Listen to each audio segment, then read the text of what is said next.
여러분 안녕하십니까? 라디오 전망대 송유라입니다. 지난주 소개했던 김희수 진도군수의 발언 후폭풍이 이어지고 있습니다. 문제의 발언은 스리랑카나 베트남 처녀들을 수입해서 농촌 총각들 장가보내야 한다 였습니다. 전남 광주 행정통합 타운홀 미팅 중에 나온 얘기인데요. 더불어민주당이 오늘 김 군수를 제명했습니다. 그동안 베트남 대사관이 공식 항의했고 전남도가 사과문을 보내면서 수습을 하려고 했는데요. 구조적인 인구 문제의 심각성을 강조하려고 했다는 김 군수의 진짜 의도가 뭔지를 떠나서 사람을 수입한다는 언어 수준, 인식의 수준 때문에 파장이 커지고 있습니다. 전남도에 이어서 진도군과 김 군수가 사과 입장을 내놓긴 했고 더불어민주당이 제명이라는 중한 징계를 내렸습니다만 앞으로 논란을 잠재울 수 있을지는 미지수입니다. 내일 국내 이주 여성단체들은 진도군청 앞 집회를 예고했습니다. 성별과 국적을 떠나서 정책은 사람을 향해야 합니다. 이건 김 군수뿐 아니라 지방행정을 이끌고 있는 선출직 공무원들이 되새겨볼 만한 문제다라는 생각이 들고요. 선거법과 선거 판세 분석만 빠삭한 정치인보다 사람다운 정치인이 필요한 요즘입니다. 라디오 전망대가 오늘 준비한 내용입니다. 지역 소식들 뉴스 브리핑 통해 들어보고요. 순천 신대 선월지구 개발이익 환수 문제를 들여다보고 있는 전남도의회 서동욱 의원과 함께 잠시 후에 이야기해보겠습니다. 고정 소식 이슈체크까지 함께합니다. 잠시 후에 뵙죠.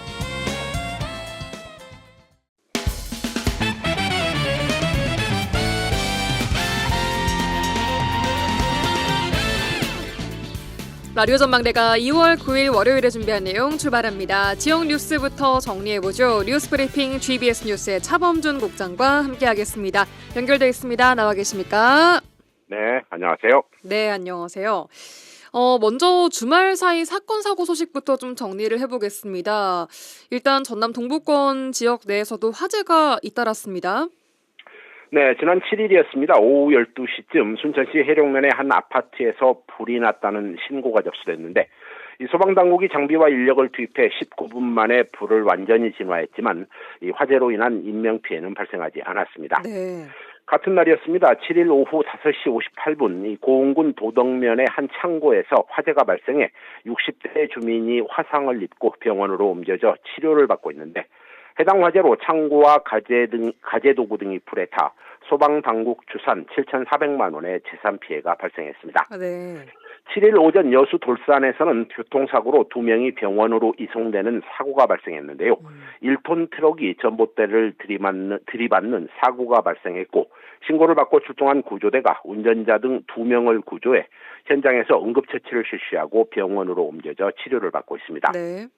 여수에서는 야생동물을 불법으로 해체하던 2명이 경찰에 붙잡혔는데 지난 6일 경찰은 여수시 율촌면의 한 마을에서 60대 등 주민 2명이 포획한 야생동물을 해체하다 신고를 받고 출동한 경찰에 의해 검거됐습니다. 네. 이 경찰은 검거된 주민들이 유해조수 구제단 엽사들로 야생동물을 불법 해체한 뒤 일부를 식용으로 사용하려 한 혐의로 조사를 벌이고 있습니다. 어제 오후 7시 47분에는 여수시 묘도동의 한 야산에서 불이 났다는 신고가 접수돼 신고를 받고 출동한 소방당국이 인력 88명, 장비 19대를 동원해 저녁 11시 6분쯤 불을 완전히 진화했습니다. 네. 화재가 발생하자 인근 주민 12명이 묘도동 주민센터로 대피해 인명피해는 발생하지 않았고 소방당국은 화재로 산림 1헥타르가량이 소실되었고 새벽까지 잔불 감시를 진행해 더 이상의 추가 피해는 발생하지 않았다고 밝혔습니다. 네, 묘도동 화재 관련해서는 잠시 후 현장을 이슈 특 시간에 다시 한번 좀 점검을 해보도록 하고요. 강한 바람으로 산불 발생 위험 어느 때보다 좀 높은 상황입니다. 각별한 주의 필요해 보입니다. 다음은 정치권 소식 듣겠습니다. 최근 민주당 전남도당이 6월 지방선거 출마 예정자들에 대한 적격 심사 결과를 발표했는데 지역 곳곳에서 예상치 못한 혼란 상황들이 좀 나오고 있다고요. 네, 최근 민주당이 지방선거 출마 예상자들에 대한 적격 심사 결과를 발표했습니다. 예. 이 과정에서 적격 심사를 통과하지 못한 일부 출마 예정자들이 정밀심사 대상 또는 부적격 판정으로 분류가 되면서 네. 이 출마 예상자들은 물론이고 유권자들이 혼란을 겪고 있습니다. 민주당 전남도당은 적격심사와 관련해 적격심사를 통과하지 못한 이 출마 예상자들에게 이의 신청 기간을 통보했는데 이 신청 기간을 48시간으로 정했지만 정작 이 신청자들에 대한 정밀 심사 일정을 뒤로 미루면서 후보자들로부터 불만을 사고 있습니다. 이게 무슨 말입니까? 정리를 해보면 적격 심사에 대한 이 신청은 즉시 받아놓고 예. 이 신청에 대한 정밀 심사 일정을 신속하게 진행하지 않고 이 시간을 끌면서 출마 예정자들은 물론이고 유권자들에게도 혼란을 주고 있다는 비판이 지역에서 나오고 있습니다. 그렇군요.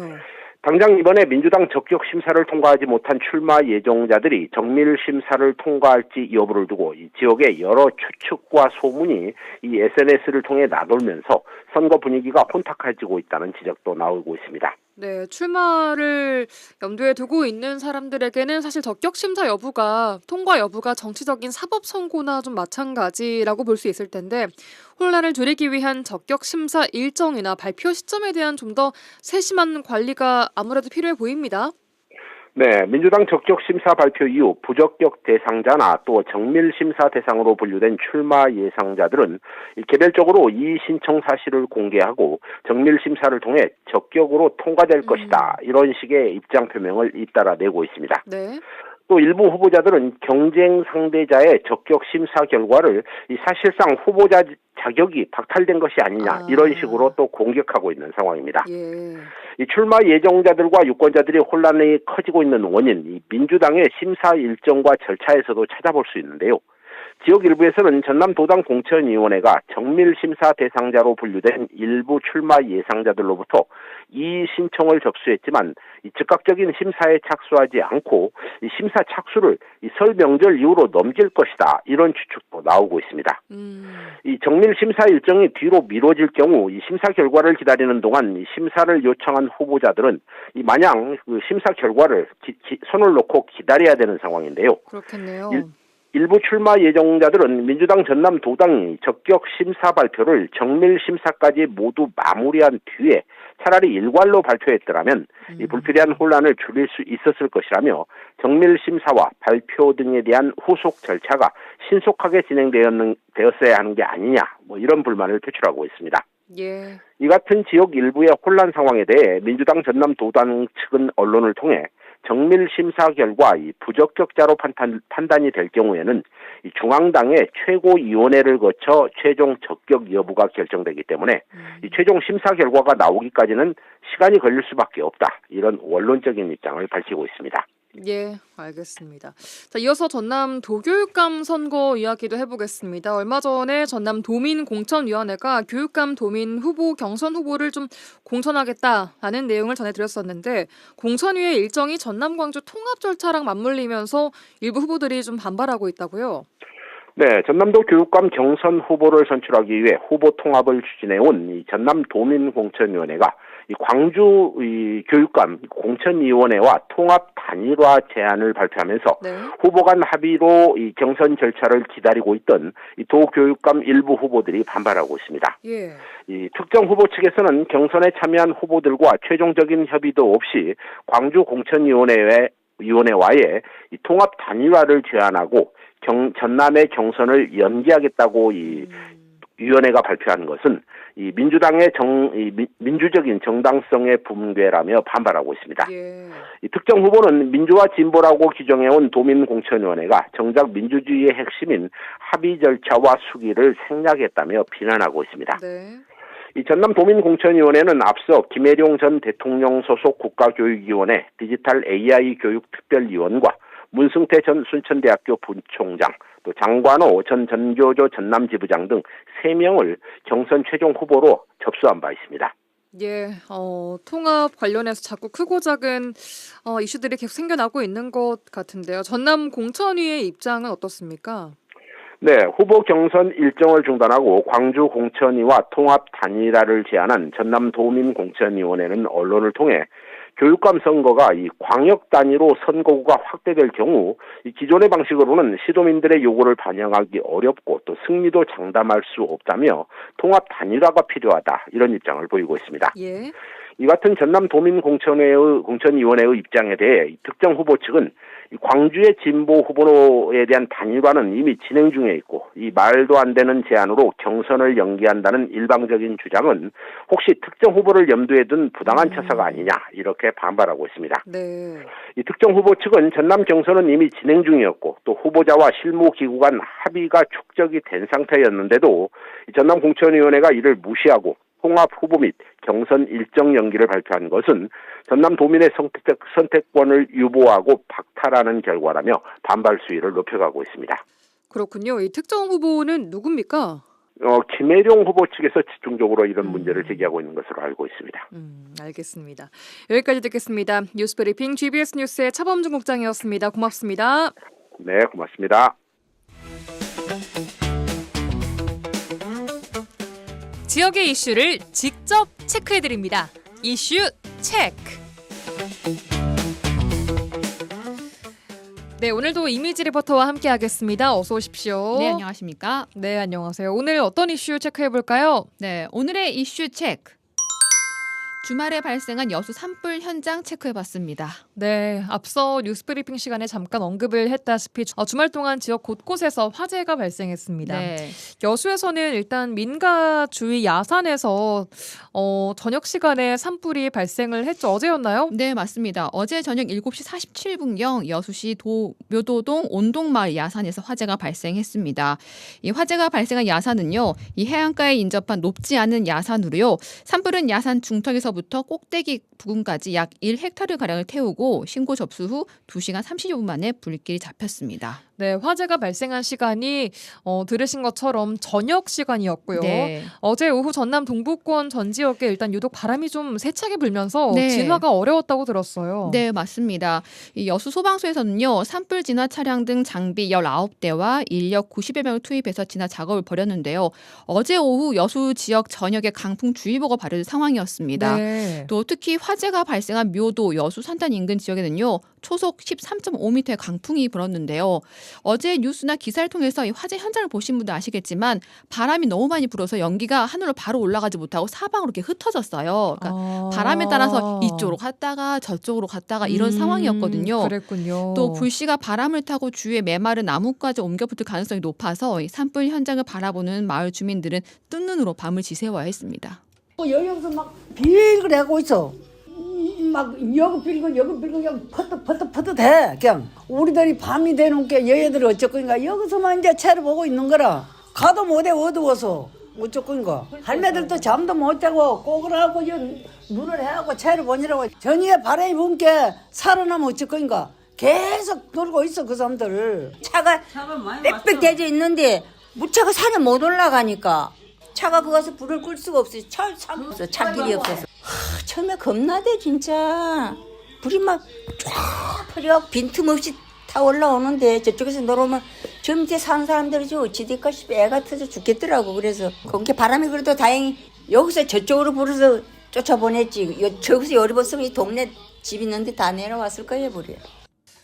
네, 마지막 분 말씀이 바람의 방향이 그나마 다행이었다라고 말씀을 네, 주신 맞아요. 것 같고요. 네, 바람이 육지에서 바다 쪽으로 불면서 민가 쪽으로 내려오지는 않았습니다. 다행입니다. 네. 다행이고 그리고 일단 소방대원들 소방차가 진입을 못해서 네. 주변만 뺑글뺑글 돌고 있었다. 맞아요. 여기가요 산 언덕이다 보니까요 그 길을 가는 차량 길이 없었어요. 그러다 보니까 밑에 그 해안가 도로에만 차들이 있었기 때문에 그 위로 걸어서 올라가서 진압을 해야 되는 대원들이. 상황이었어요. 네. 지금은 진화 마무리된 상황이죠. 네, 어제 화재가 발생하고요. 2시간 30분 이후 대부분의 지역 진화가 됐지만 남은 잔불 처리가 좀 남아 있었어요. 그래서 오늘 오전까지 계속됐는데요. 그랬군요. 네, 새벽 6시 정도에도 불이 다시 발화가 되면서 이걸 진화를 했다고 합니다. 그래요. 네, 큰 화재 진화 이후에도 바람이 거세지고 또 대기가 굉장히 건조했잖아요. 그래서 작은 불씨가 다시 발화한 상황이 계속 이어졌는데 제가 제가 오늘 정오쯤에 현장에 가봤거든요. 점심시간쯤에. 네, 맞습니다.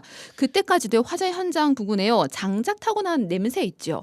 탄내가 났어요. 네, 맞아요. 그 냄새가 바람을 타고 계속 나더라고요. 음. 또 그 화재 인근에는 뭐 나무나 땅도 검게 그을려 있었습니다. 네. 다행히 이번 산불로 인명 피해는 없었습니다. 네. 화재가 발생한 부근에 그래도 민가가 꽤 있었지 않나요? 네, 맞습니다. 화재가 발생한 야산은요, 온동마을 중심부와 좀 떨어져 있는 해안까지만요, 이 화재가 발생한 언덕 중턱 바로 아래 한 대여섯 채 민가가 있었어요. 바람이 조금만 더 세게 불었다면 민가로까지 화재가 번질 수 있었던 거리였거든요. 그랬군요. 네, 화재 당시 집에 머물고 있던 주민은요, 대피 소식을 듣고 나왔다가 정말 집 뒤에서 번지는 화마를 보고 굉장히 놀랐다고 해요. 또 대피하라는 연락을 받았지만요, 자신의 집까지 산불이 번지지 않을까 하는 두려움에 마을 회관까지 가지는 못하고 화재 현장 그 인근에서 차를 세워놓고 바라봐야 했다고 합니다. 정신 없었어. 집에서 막 나오라 그래서 그냥 막 옷도 못 입고 나올 뻔했네. 급하게 가스통은 4개를 그걸 다 대문까지 꺼내놨다. 불이 저리 갔다 막 그래. 집 쪽으로는 이제 우리 시어머니 집 쪽이고 그쪽으로는 완전히 막 이렇게 번져 있는 상태고 막 가게가 걱정이 돼가지고 가게로 갔더만 가게 이쪽으로 그냥 이쪽으로 오고 있고 저 우쪽으로 해가지고 불이 많이 완전 엄청나게 타고 있더라고요. 그래가지고 걱정이 돼가지고 바람 부는데도 어디 가도 못하고 차에서 앉아가지고 그걸 지켜보고 있으니 우리 마음은 어떻겠어요. 여기 완전 다 타버린 줄 알았죠. 서 있어도 진짜 막 날아갈 정도로 그 정도로 바람 불긴 많이 불었어요. 여기가 바닷가 쪽이라 바람이 좀 심했어. 마음 같아서 가겠어요. 우리도 가라 하는데 안 갔는데 그래서 온 몸에 힘이 쭉 빠져버리고 막 하다못해 진짜 어지럼증까지 나더라고요. 네, 묘도동 주민들의 목소리 듣고 오셨는데요. 네, 화재 인근 주민들이었어요. 그러니까요. 네. 정말 내 집, 내 가게가 타지 않을까 하는 그 불안한 감정이 잘 느껴지고 네. 얼마나 놀라셨을지 또 전해집니다. 네. 그런데 아까 인터뷰하신 분 중에 그러니까 바라보고 있었다. 탈까 봐 네. 걱정돼서 멀리 못 가고 네. 가게로 가봤다. 혹은 뭐 차에 타고 보고 있었다. 이런 말씀하셨는데 언제 화가 덮칠지 모르기 때문에 화마가 그렇죠. 차에 타고 지켜보는 거 이거 굉장히 위험한 거 아닙니까? 네, 맞습니다. 우리가 산불 예방 요령 뭐 배워서 혹은 뭐 들어서 알고 있긴 하겠지만 실제로 산불이 민가로 내려오는 경우에는 어떻게 행동을 좀 해야 할까요? 네. 저희가 인터뷰 2분 했잖아요. 네. 한 분이 말씀하셨어요. 가스통을 대문 밖까지 꺼냈다. 아, 맞아요. 그 아내분께서 네. 가스통을 가지고 다 나왔다라고 하는데 그 가스통이 네. 어떤 걸 말하는 건가요? 여기가 이제 도시가스가 들어오지 않기 때문에 LPG 가스통 큰 게 집 안에 있어요. 집 뒤에. 그러니까 산 네. 쪽에 그 가스통 4개가 있었는데 불이 난다고 그 가스통을 다 빼가지고 나오신 거예요. 혹시나 폭발할까 봐. 그렇죠. 그게 굉장히 중요한데요. 이 산불이 집으로 옮겨 붙지 못하도록 문과 창문을 닫고 집 주위에 물을 뿌려서 방화선을 만들기 중요하고요. 네. 그 이후에 2차 화재가 발생할 수 있는 가스, 기름통, 장작 등을 제거하는 게 좋습니다. 그러면은 그분의 행동은 굉장히 잘한 거죠. 잘한 거예요. 네, 맞습니다. 그렇군요. 네. 일단 집으로 내려오지 못하도록 방화선을 만드는 게 어쨌든 물을 쫙 뿌려서 맞아요. 그 물을 넘어오지 못하게 집 멀리 떨어진 곳에 방화선을 치는 게 우선이고 네. 말씀하신 대로 가스통이나 기름통, 장작 타기 쉽고 터지면 좀 위험한 그런 것들을 그렇죠. 미리 제거를 하는 네. 게 좋다. 네, 좋습니다. 맞습니다. 그리고 주민 대피령이 어제도 떨어지긴 했잖아요. 그렇죠? 네, 맞아요. 그러니까 어제 한 12명 정도 주민이 대피를 할 수 있게 마을 회관으로 이제 공지를 했어요. 근데 알고 봤더니 한 3-4분 정도만 마을 회관에 가시고 나머지 분들 다 차 안에 계셨다고 하더라고요. 이거 안 되는 거잖아요. 이거는 그렇죠? 큰일 납니다. 음. 주민 대피령이 발령되면요. 산림에서 정말 멀리 떨어진 논, 밭, 주민센터 공토로 대피를 해야 됩니다. 예. 그러니까 이분들이 다 차량에서 이걸 보고 계셨던 거예요. 내 집이 타지 않을까 하는 음. 불안감에. 하지만 이 불안감으로 큰일 날 수 있는 겁니다. 알겠습니다. 네. 또 대피하지 않은 사람이 있을 수 있기 때문에요. 이웃집을 좀 확인하고 위험 상황을 알려주는 게 좋습니다. 이웃집까지 큰일 날 뻔한- 네. 잘 확인을 하고 위험 상황에 같이 대피를 해야 된다라는 네. 말씀 주셨습니다. 한번 화재가 발생하면 일단 생각보다 빠르게 옮겨 붙기 때문에 다른 곳으로 자신의 안전을 가장 먼저 우선 생각하셔서 최소한의 소지품만 챙겨서 빨리 집에서 탈출을 하셔야겠습니다. 네. 이번 화재의 원인은 뭡니까? 겁니까? 이번 화재의 정확한 발화 원인은 아직 공식적으로 밝혀지지 않았습니다. 이 소방 당국과 경찰은요, 현장 감식과 CCTV 분석 등을 통해서 원인 규명할 예정입니다. 네, 알겠습니다. 작은 불씨가 또 돌이킬 수 없는 큰 피해로 이어질 수 있는 만큼 화재에 대한 주의가 필요한 건조한 시기입니다. 여러분도 큰 불, 좀 불씨 관리 잘 하시기 바라겠습니다. 이미지 리포터와 함께 묘도동의 산불 화재 현장 다녀왔습니다. 고맙습니다. 네, 감사합니다.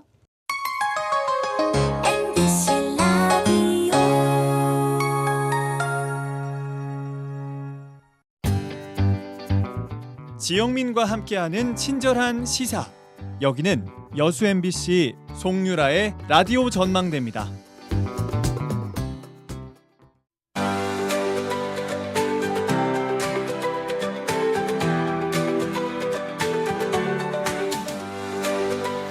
네, 오늘의 인터뷰 시간입니다. 전남도 의회가 특위를 꾸려서 순천 신대 선월지구 개발이익 환수를 들여다보고 있는데요. 최근 신대지구 개발이익에 대한 공식 환수 요구안이 처음으로 나왔습니다. 환수 요구안과 함께 앞으로의 환수 절차, 또 선월지구 개발이익 환수에 대한 이야기까지 쭉 한번 나눠보도록 하겠습니다. 전남도 의회 순천 신대 선월지구 개발이익 환수특별위원회 서동욱 위원장과 함께 얘기해 보겠습니다. 안녕하십니까? 어서 오십시오. 네, 안녕하십니까? 네. 스튜디오에 저희 라전에는 또 처음 네. 나와주시는 것 같은데. 스튜디오에는 처음인 것 같아요. 예, 그러니까 전화로는 인터뷰는 몇 번 했어도. 한 것 같은데, 예. 예, 반갑습니다. 네, 요즘 많이 바쁘시죠? 예, 예. 오늘 또 뭐 의회도 좀 있고 뭐 여러 가지 일정들이 있는데 예. 뭐 한번 요새 MBC 방문하는 게 좋습니다. 예. 예. 자, 일단 이번에 발표하신 개발 이익에 대한 공식 환수 요구안 이야기를 본격적으로 좀 하기 전에 네. 이 신대지구 개발 이익 이야기가 계속 나오고 특위까지 꾸려졌는데 순천 혹은 뭐 신대지구에 사시는 분들도 내가 사는 지역에 지금 뭐 무슨 문제가 있길래 이렇게 계속 언급이 되는 것인가 네. 아직까지 좀 모르시는 분들도 계실 거거든요. 그래서 오늘 우선 뭐 개발 이익 환수가 왜 돼야 되며 무엇이며 이게 뭐가 문제길래 특위까지 꾸려진 건지 설명부터 좀 간단히 들어보겠습니다. 네, 일단은 대규모 택지 개발을 통해서 민간이든 공공이든 개발 이익이 발생하면은 지역에 좀 환원하는 것들이 개발이익 환수법이라고 법적으로 좀 법에가 좀 명시되어 있습니다. 그래서 예. 우리나라 같은 경우에는 이제 성남 대장지구 대장동이 제일 먼저 공공환수를 했고요. 그다음에 부산 명지지구가 또 공공에서 개발을 하면서 예. 개발이익 환수를 했던 사례가 있습니다. 그래서 예. 대장동 같은 경우에는 5,500억 정도 환수를 했고 네. 부산 명지지구 같은 경우는 3,800억 정도 환수를 네. 했습니다. 그래서 네. 우리 신대지구 같은 경우에는 이제 또 경자구역이랑 특성이 있지 않습니까? 그래서 개발이익 환수, 개발 부담금만 부과하는 게 아니라 개발 이익에 대해서 일정 비율 이상은 재투자를 하게끔 법에 명시가 돼 있는 지역입니다. 그런데 네. 그동안에 20년이 지났거든요. 근데 대부분의 사람들이 아파트가 다 입주한 지 오래돼 있고 해서 예. 준공이 다 된 걸로 아는데 실제로 신대지구가 아직 준공이 안 돼 있습니다. 아, 그래요? 그렇습니다. 그래서 준공이 되는 시점에 맞춰 가지고 민간 사업자가 우리는 신대에서 얼마를 벌었다 이렇게 개발 이익을 산정을 하면은 예. 거기에 맞춰서 예. 순천시는 개발 분담금을 부과를 하는 거고요. 그리고 경제자유구역청은 재투자를 얼마를 하자 어떻게 할 건지 이렇게 해서 또. 협상을 통해서 재투자를 이끌어내는 거죠. 그래서 아직 준공이 아마 올 상반기 이렇게 예상하고 있는데 지금이 어떻게 보면은 개발이익 환수를 요구하는 가장 적절한 시점이라고 생각하시면 되겠습니다. 예. 자, 어쨌든 쉽게 얘기하면 공공이익으로 얻은 이익을 민간이 다 공공개발로 얻은 이익을 민간이 다 가져가면 안 된다. 그렇습니다. 라는 거잖아요. 네, 네. 그럼 그중 일부를 다시 시민들에게 환원을 해야 된다라는 네. 것인데 이게 그럼 원래는 이게 정상적으로 되면 말씀하신 것처럼 얼마를 벌었는지 보고서를 내고 이 일부를 다시 걷고 해야 되는 거잖아요. 네, 네. 그런데 이게 20년째 안 되고 있다라고 네. 말씀을 하신 거고요. 알겠습니다. 이게 왜 지금까지 이렇게 안 되고 있는 것이며 얼마를 또 환수 규모로 정하셨는지 좀 차근차근 보겠습니다. 전남도 의회 특별위원회에서 공식적으로 순천 신대지구 개발이익 환수 규모 네. 1,806억 원으로 발표를 했습니다. 이게 어떻게 나온 돈인가요? 일단은 뭐 최초로 제가 좀 제시한 금액인데요. 네. 첫 번째는 이제 시행사가 있습니다. 민간 사업자. 예. 그래서 SBC로 가는데 숭천 에코밸리라는 회사에서 토지 분양을 통해서 거둔 단기 순이익, 즉 이제 토지 분양 이익이죠. 네. 그래서 제가 저 전문성이 없으니까 이 전문성을 가진 회계사 분들 도움을 받아서 예. 재무제표를 딱 분석을 하다 보니까 예. 토지 분양 이익은 약 1,290억 정도로 좀 추정이 됩니다. 한마디로 땅을 팔아서 번 돈. 그렇죠. 예, 이제 분양해서 땅을 분양을 해서 이게 분양을 하는데 분양가에 그동안의 그 토지 수용비 그다음에 예. 개발 비용들을 제외한 금액이겠죠. 예. 그래서 분양 수익이 1,290억 정도로 추정이 되고요. 네.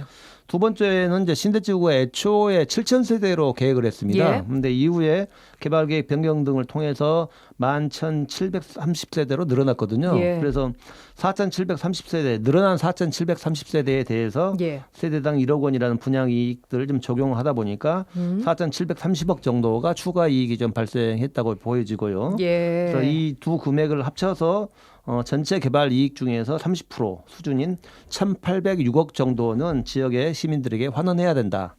이렇게 기준을 제가 처음으로 좀 제시를 했습니다. 그래요. 처음으로 제시를 했다는 것은 일단 이 30%라는 비율은 네. 원래 법에 정해져 있던 거 아닙니까? 이것은? 법에 정해져 있죠. 개발 부담금은 20%고 네. 개발 이익 재투자는 10%, 최소 10%인데 예. 그래서 이제 저희들이 이제 도의회에서 30% 법적인 기준들을 가지고 30%를 좀 요구를 하는 겁니다. 최소한. 그렇군요. 알겠습니다.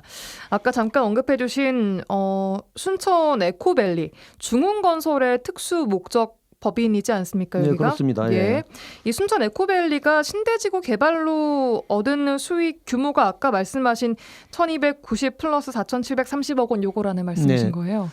분양 수익은 이제 그것보다 훨씬 더 많겠죠. 예. 아파트가 신대지구 같은 경우는 아주 특이한 지역입니다. 전국적으로도 아마 유례를 찾아보기 힘들 왜요? 거예요. 왜 그러냐면 여기는 시행사하고 시공사가 같습니다. 예. 그리고 12,000세대 가까운 아파트가 완판이 된 지역이죠. 하나의 동일 브랜드 1차부터 10차까지 12,000세대 가까운 아파트가 중흥이라는 하나의 브랜드.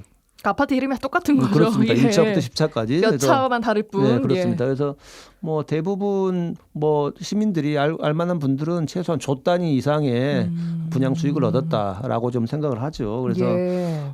저희들이 가지고 있는 것은 이제 분양 수익을 가지고 뭐 요구는 할 수 없는 거니까 예. 법에서 명시된 토지 분양 수익에 그다음에 네. 개발계획 변경을 통해서 얻은 수익은 최소한 우리가 환수를 해야겠다. 이런 주장입니다. 그렇군요. 예. 원래는 순천 에코밸리 측에서 이 이익 정산 보고서 같은 것을 작성을 해서 제출을 해야 되는 거 아닙니까? 그렇습니다. 그게 아마 그게 이익 정산 보고서란 것이 결국에는 우리가 이 신대지구를 개발을 하면서 얼마를 벌었다. 예. 이런 것들이 어떻게 보면 상식적인 뭐 이게 기초 자료가 되는 건데 예. 광양경제자유구획청에서 여러 번 요구를 해도 아직까지 제출을 안 하고 있어요. 왜 안 하고 있는 겁니까? 그래서 뭐 차일피일 이제 어떻게 보면 자기들이 계속 우리 의회에서도 예.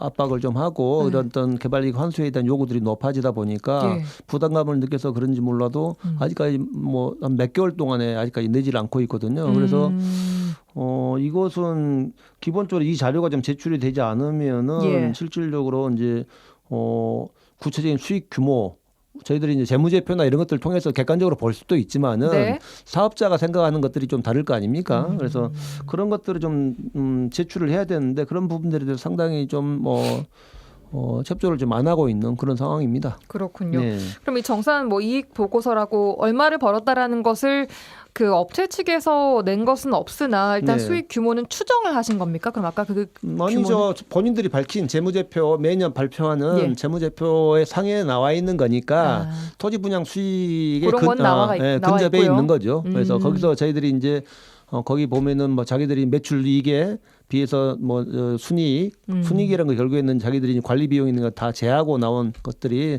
순이익이니까 이제 순이익이 어떻게 보면 토지 분양 수익이라고 보는 것이 타당하겠죠. 그렇군요. 네. 알겠습니다. 자, 반면 순천시도 지난해 순천 신대지구 개발 이익 환수 관련해서 800억 원 정도의 금액을 언급을 했습니다. 예. 특위가 제시한 건 1,800억 원대였는데 예. 1,000억 원 가까이 이렇게 차이가 나는 이유는 뭡니까? 뭐 순천시는 아직까지도 뭐 추상적인 것 같아요. 기본적으로 재무제표상에서만 보더라도 1,300억 가까이 되지 않습니까? 그래서 이런 부분들은 이제 본인들이 생각하는 뭐 추정치 이런 걸로 좀 보여지고요. 예. 저희가 좀 제시한 요구안은 이게 토지 분양 이익뿐만 아니라 예. 개발계획 변경으로 인해서 발생한 추가 수익까지 포함해서 그냥 구조적으로 어떻게 보면 접근한 거 아니겠습니까? 그러니까 세대수를 늘려서 벌었던 그 돈까지. 그렇습니다. 예. 그래서 어떻게 보면 땅 가치는 이 땅 자기들이 본인들 땅을 본인들이 분양을 했으니까 땅값이란 것들이 좀 제한적이지만은 예. 땅은 그대로 있으면서 이게 증축을 통해서 어떻게 보면은 세대수를 늘린 거니까 뭐 그런 부분들까지는 포함을 시켜야겠다라는 거죠. 그래서 일단 순천시는 좀 낮게 잡은 것 같다 추정치를. 네, 그렇습니다. 그래서 더 큰 문제는 이제 실제로 작년 7월 달까지만 해도 예. 50%를 꼭 뭐 환수를 받겠다라고 적극적 의지를 밝히고 난 이후에 잠시만요. 그 순천시가 네. 800억 원을 얘기하고 심지어 이 중에 그 500억, 그러니까 50% 금액이 800억이었다라고 말을 한 거잖아요. 아닙니다. 아닙니까? 예. 800억으로 추정을 하고 예, 그중에 이익을. 그중에 50%를 환수하겠다. 그러니까 총 400억 정도를 환수를 네, 하겠다라고 예, 얘기를 한 예, 거예요. 예. 퍼센테이지는 좀 차이가 납니다. 예. 근데 뭐 이후에 뭐 태도가 좀 변화가 좀 있습니다. 그래서 적극적이지도 않고 그다음에 최근에 저희 특위에서 시민들과 함께 좀 토론회를 개최했는데 그 네. 자리에도 좀 초청을 했는데 나오지도 않고 그래서 그렇게 입장이 좀 이제 소극적으로 변했는데 거기에 대한 설명이 좀 별다르게 없다는 측면에서 봤을 때는 뭐 이게 책임지는 행정의 모습은 아니라 이렇게 좀 판단이 듭니다. 순천시가 이렇게 좀 뭐 침묵하고 소극적으로 대응하고 있는 이유는 뭐라고 좀 추정하십니까? 아무래도 좀 부담스러워서 그런 것 같습니다. 제가 봤을 때는 이게 실질적으로 아직 이 문제와 관련해서 이 정도 시민적인 요구가 있고 뭐 이러면은 실제로 책임 있는 부서나 이런 것들도 지정이 되고 해야 되는데 예. 아직까지 그런 부분도 없는 것 같고요. 네. 그다음에 이게 지금 원래 준공 전에 이게 개발이익 환수나 이런 부분들이 좀 정리가 돼야 되는데 순천시는 준공 후에 자기들은 하겠다 이런 입장이거든요. 근데 실질적으로 민간 사업자가 준공이 돼버리고 난 다음에는 네. 특별한 의무 사항이 없지 않습니까? 환수를 해야 될? 그렇죠. 그래서 준공 전에 이런 것들은 협상을 통해서 하는 거니까 환수법이 있다면서요. 근데. 환수법이 있는데 이제 이 신대지구 같은 경우에는 더 복잡하거든요. 예. 이 과정들이. 예. 그래서 개발이익 환수법 자체가 2006년 12월 달부터 적용이 되는데 이 신대지구는 2006년 11월 달에 개발계획 승인하여 한 달 사이에 이게 한 달 앞두고 승인한 사업장입니다. 뭐 소급 적용을 할 것인가 말 것인가 뭐 이런. 거기에 대해서 법적인 이제 이런 것들도 있고 그다음에 이미 이제 법이라는 것이 적용되기 전에 뭐 예고 기간이나 이런 게 있는데 충분히 사전에 인지하고 있는 상태에서 순천시가 개발계획 승인 요청을 했다. 뭐 이런 어떤 전후 사정들이 좀 복잡한 예. 사안들이 좀 많습니다. 알겠습니다. 예. 어쨌든 순천시는 좀 소극적인 대응을 하고 있다라고 네, 보시는 예, 거고 예. 이게 뭐 다른 뭐 아까 말씀하신 경기 성남이나 부산 명지 이쪽하고 뭐 비교했을 때도 좀 소극적인 건 맞죠? 그렇죠. 왜 그러냐면은 성남 대장동 같은 경우에는 지금 이재명 대통령께서 성남시장으로 재직하면서 대한민국에서 최초로 어떻게 보면 공공개발 이익 환수를 했던 사업장이거든요. 예. 그다음에 이제 부산 명지지구 같은 경우에는 우리하고 비슷한 경제 자유구역입니다. 거기도. 네. 근데 거기는 특별하게 거기도 똑같이 법적인 의무는 없지만은 LH가 시행사인데 예. 그 경자청에서 나서 가지고 환수를 했어요. LH하고 협상을 통해서 3,800억을 환수를 했으니까 예. 행정 관청의 적극적인 의지의 의지만 문제다? 있다면은 충분히 좀 환수가 가능한데 그 동안에 순천시나 경자청이 그런 적극적인 노력을 하지 않았다라고 좀 보여집니다. 순천시를 받고 이제 그러면은 다른 또 실질적인 관리 감독 기관인 말씀하신 광양만권 경제자유구역청 경자청은 지금 이 문제 어떻게 접근하고 있습니까? 공공기관인데요. 네, 그 전까지는 실질적으로 저희들이 이제 도의회에서 문제를 제기하고 특위를까지 구성해서 하기 전까지는 상당히 소극적이었죠. 순천시와 같은 스탠스였습니다. 그래요. 그래서 뭐 자료 제출 자체도 실질적으로 뭐 방치하고 그다음에 비공식 협상이나 이런 것들도 공식적으로 안 하면서 좀 시간만 끌었던 이런 측면들이 네. 있는데 저희들이 이제 도의회 특위를 구성해서 지금 활동들 계속 하다 보니까 예. 좀 적극적으로 좀 변해서 개발이익 업체에서 개발이익에 관련된 정산 보고서 제출 안 하니까 그러면 우리가 개발이익 산정하겠다 해서 용역을 지금 발주를 해놓은 상태입니다. 네. 그래서 용역 결과가 나오면은 이제 또 협상을 하겠죠. 근데 예. 협상에서 안 되면은 우리는 강제적으로 부과하겠다. 재투자 금액을. 지금 경제청의 입장 그렇습니까? 경제청은 그렇게 적극적으로 좀 바뀌어 있는 상태입니다. 근데 그럼에도 이 개발이익 신대지구 문제가 정리가 안 됐는데 선월지구도 또 똑같은 업체한테 맡겼다라는 네. 그런 말도 막 나오더라고요. 지금 저 신대하고 선월지구하고 시행사는 뭐 같습니다. 중에서 예. 하고 있습니다. 그래서 그런 부분들에 대한 우려들이 좀 크죠. 예. 왜 그러냐면은 이제 신대에서 이미 이뤘던 개발이 환수 자체가 제대로 좀 되지 안고 있으니까. 그다음에 지역민들의 목소리를 좀 기울이지 않는 이런 어떤 기업의 모습들을 봤는데 예. 선월지구에도 같은 행태를 좀 보이지 않겠는가 이런 또 우려들을 좀 가지고 있습니다. 일단은 알겠습니다. 아까 말씀하신 신대지구 개발이익 환수 규모 1,806억 원. 이 환수 금액을 실제로 환수를 할 수 있는 가능성 얼마나 있다고 보십니까? 근데 솔직히 말씀드리면은 이건 가만히 있으면은 단 한 푼도 환수가 안 됩니다.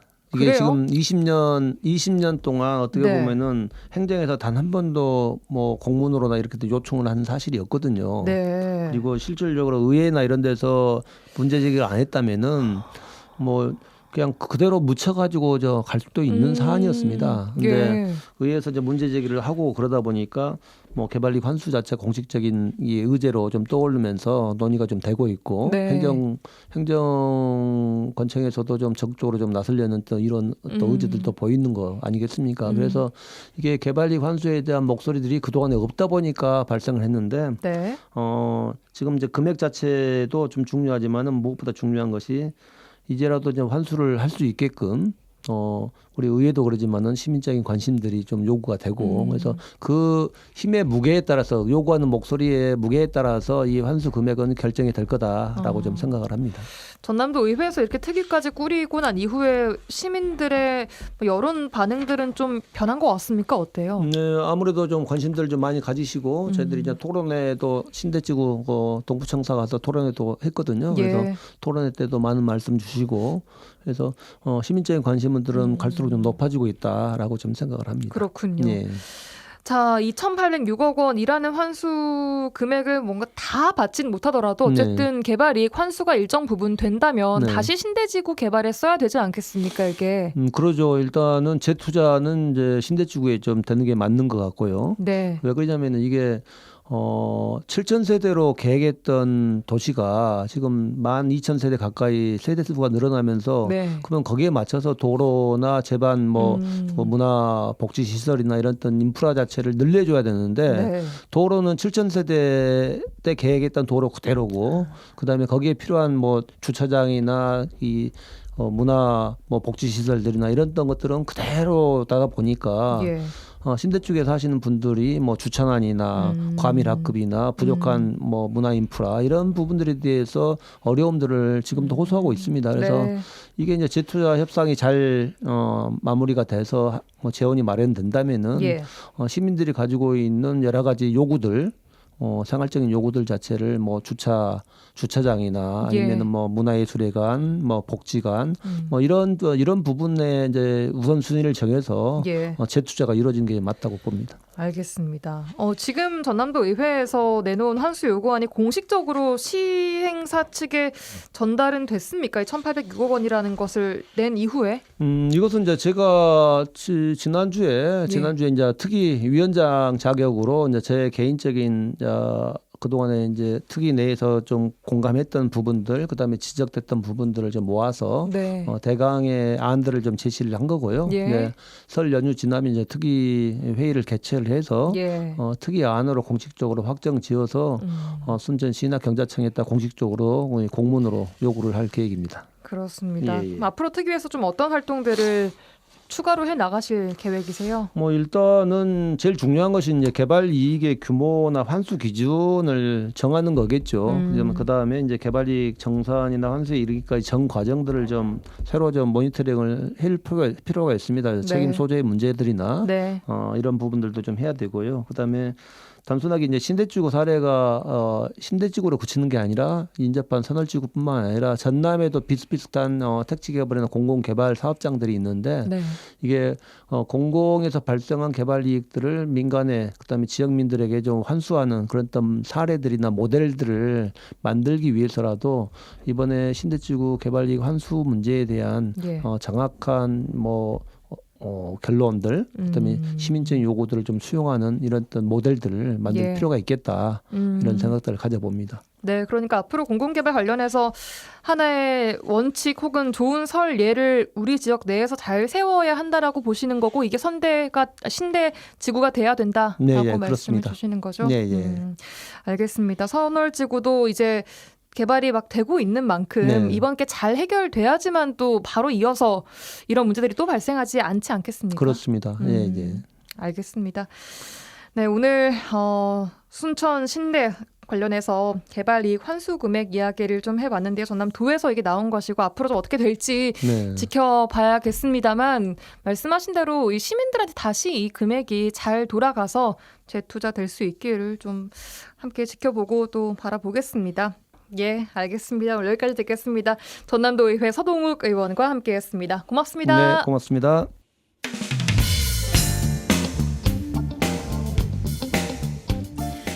네, 한 주간 도정 소식 들어보는 시간입니다. 전남도 대변인실 박하정 홍보기획팀장과 연결되어 있습니다. 나와 계십니까, 팀장님? 네, 안녕하세요. 네, 안녕하십니까. 첫 소식입니다. 지난주에 전남 도의회가 전라남도와 광주광역시 통합에 대한 건을 찬성 의결하면서 행정통합이 이제 정말 본격화됐다고 말씀드릴 수 있을 것 같은데요. 자, 이번 결정의 의미 또 앞으로의 계획을 전남도의 입장에서 좀 못 들어본 것 같아서 쉽게 좀 들어보겠습니다. 네, 이번 의결은 전남 광주 행정통합이 논의 단계를 넘어서 실제 실행 단계로 들어섰다는 점에서 의미가 큽니다. 네. 법적으로 꼭 거쳐야 하는 지방의회 의견 청취 절차를 전남과 광주가 모두 마쳤고 특히 전남도 의회에서는 대다수 의원들이 찬성해 주시면서 통합 추진에 대한 지역사회의 공감대와 지지를 다시 한번 확인했다고 생각합니다. 저희가 추진하는 행정통합은 단순히 행정구역을 하나로 묶는 게 목적이 아니고요. AI, 에너지, 첨단 산업 같은 미래 먹거리를 키우고 정부의 과감한 지원과 특례를 이끌어내서 지역 경쟁력을 확실히 높이자는 데 가장 큰 목표가 있습니다. 네. 앞으로는 특별법이 국회를 통과하는 게 가장 중요한 과제입니다.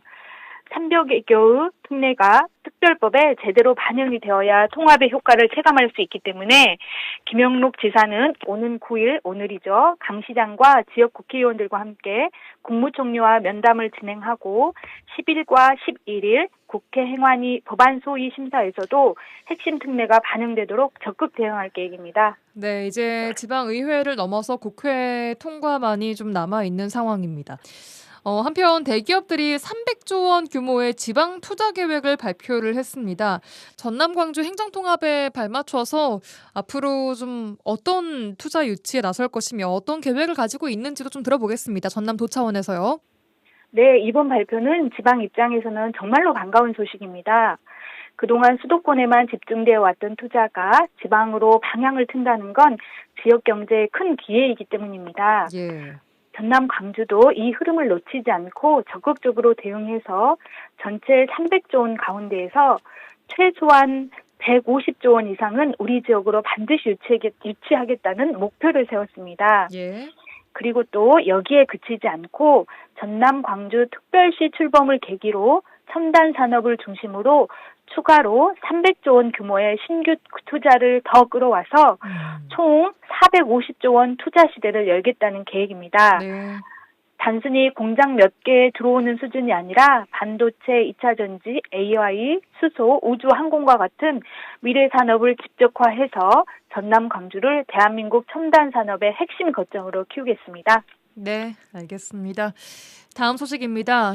전남도가 올해 기초생활보장 예산을 대폭 확대해서 저소득층 지원을 강화하기로 했다고요. 어떤 점이 좀 달라진 겁니까? 네, 이번 조치는 더 많은 저소득 가구가 실질적인 복지 혜택을 받을 수 있도록 지원의 문턱을 낮추고 또 지원 규모를 키운 것이 핵심입니다. 예. 전남도는 지난해보다 419억 원이 늘어난 4,823억 원의 예산을 확보했고요. 네. 이에 따라서 8,700여 가구가 새롭게 기초생활보장 혜택을 받을 수 있는 것으로 기대하고 있습니다. 네. 기준 중위소득이 인상이 되면서 생계급여 선정 기준도 함께 상향이 돼서 4인 가구와 1인 가구 모두 지원 금액이 확대되었습니다. 예. 그동안에 소득이 조금 높다는 이유로 지원을 받지 못했던 가구들도 제도권 안으로 들어올 수 있게 돼서 생활 안정에 큰 도움이 될 것으로 보고 있습니다. 예. 또 청년 근로 사업소득 공제를 확대하고요. 자동차 재산 기준을 완화하는 등 현실에 맞게 제도를 손질해서 일하는 청년이나 생계형 차량을 보유한 가구도 부담 없이 보호를 받을 수 있도록 했습니다. 알겠습니다. 마지막 소식입니다. 이제 다음 주면 설을 앞두고 있는데요. 전남도가 수산물 원산지 표시 집중 단속에 들어갔다고요. 이번 단속 어떤 걸 중점적으로 좀 단속하실 예정입니까? 네. 설 명절에는 항상 제수용과 선물용 수산물 수요가 크게 늘어나면서 원산지를 속이거나 표시를 제대로 하지 않는 사례가 발생할 수도 있습니다. 그럼요. 이런 부정 유통을 사전에 차단하고 소비자가 안심하고 구매할 수 있도록 13일까지 2주간 전통시장, 도소매점, 음식점 등을 대상으로 집중 단속을 실시하고 있습니다. 예. 주요 점검 내용은 원산지 거짓 표시나 미표시, 소비자를 혼동시키는 표시 방법, 거래 영수증과 증빙자료 비치 여부 등입니다. 단순 실수는 현장에서 바로 시정하도록 안내하겠지만 고의적인 위반이나 중대한 사항은 고발이나 과태료 부과 등 법에 따라 엄정하게 조치할 계획입니다. 네. 특히 원산지를 허위로 표시한다면 형사처벌까지 받을 수 있을 만큼 각별한 주의가 필요하겠습니다. 네. 이번 단속은 소비자 피해를 예방하는 동시에 전남 수산물의 신뢰를 지키고 지역 어업인을 보호하기 위한 조치입니다. 아울러서 전통시장의 온누리 상품권 환금 행사와 남도장터 할인 행사도 함께 진행하고 있어서 도민들께서 우리 수산물을 보다 안심하고 합리적인 가격에 구매할 수 있을 것으로 기대하고 있습니다. 네, 알겠습니다. 오늘 여기까지 듣겠습니다. 전남도 대변인실 박하정 홍보기획팀장과 함께했습니다. 팀장님 고맙습니다. 예, 감사합니다.